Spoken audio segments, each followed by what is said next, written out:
Nicolas Maduro की गिरफ्तारी सिर्फ वेनेजुएला की एक घटना नहीं है, यह उस वैश्विक शक्ति का आईना है जो लोकतंत्र के नाम पर दुनिया के देशों में उनकी सरकारों, उनके संसाधनों पर नियंत्रण चाहती है। जो बात ऊपर से जनता की आजादी की लड़ाई की लगती है, असल में वह तेल, खनिज, धन और सत्ता की लड़ाई है। अब सबसे बड़ा सवाल उठता है कि वेनेजुएला ही क्यों निशाने पर आया। निकोलस मादुरो की गिरफ्तारी को यूनाइटेड स्टेट्स लोकतंत्र की जीत बता रहा है, लेकिन सच्चाई यह है कि वेनेजुएला दुनिया के सबसे बड़े तेल भंडारों में से एक पर बैठा हुआ देश है। जहां संसाधन है वहां दबाव है, और जहां दबाव है वहां सत्ता बदलने की साजिश है।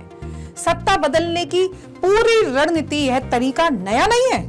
पहले भी आर्थिक प्रतिबंध लगाए जाते हैं, जनता को महंगाई और बेरोजगारी में धकेला जाता है, भीतर के नेताओं और संस्थानों को लालच दिया जाता है और सरकार को अपराधी बताकर कार्रवाई की जाती है। इराक, लीबिया और सीरिया के बाद अब यही खेल वेनेजुएला में खेला गया। इतिहास गवाह है, कहानी पुरानी है।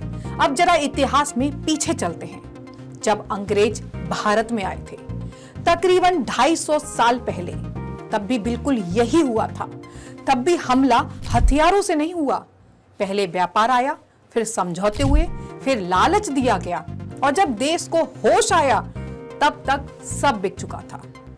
उस समय भारत में मुगलों का शासन था। रॉबर्ट क्लाइव ने नवाब सिराजुद्दौला के सेनापति मीर जाफर को खरीद लिया। उस वक्त भी मैदान में तोपें थीं, लेकिन चलाई नहीं गई।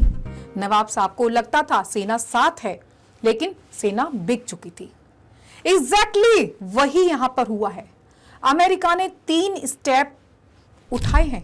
पहले नेताओं की खरीद की। वो नेता जो कल तक अमेरिका को गाली दे रहे थे, अमेरिका ने डॉलर की गाड़ियां उनको दिखाई और वो रातों रात बिक गए।